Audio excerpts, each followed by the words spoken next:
Petroleos de Venezuela SA, once Latin America's largest oil producer and exporter, has been resorting to less orthodox methods to increase its oil output. The company known as PDVSA started producing reconstituted crude oil, in which leftovers from the refining process are mixed with crude that comes out of the ground.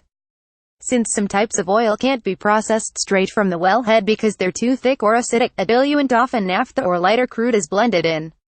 In this case, cash-strapped PDVSA is adding something more like hamburger helper to make the final result more palatable to refiners. Venezuela is doing whatever they can to sell their oil. Andy Lipau, president of Lipau Oil Associates, says in a phone interview from Houston, "Mixing crude oil with cuts from the refining process is another indicative of the poor state of refineries over there." Longtime partner Cuba was the first to get a taste of the new oil on offer. The first shipment arrived in October and others followed, totaling 1.68 million barrels, according to people familiar with the shipments and shipping reports compiled by Bloomberg. The reconstituted oil is replacing exports of Mesa 30, a well-established Venezuelan grade.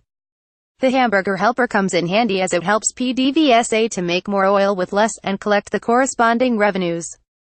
Despite holding oil reserves larger than Saudi Arabia's, production is heading to a 29-year low as the nation has been plagued by political upheaval, arrests of its top executives, and U.S. sanctions that have diminished the appetite for Venezuelan oil. Venezuela's reconstituted oil is probably sold at deeper discounts compared with other grades as it's hard to trust the quality, Lipau said.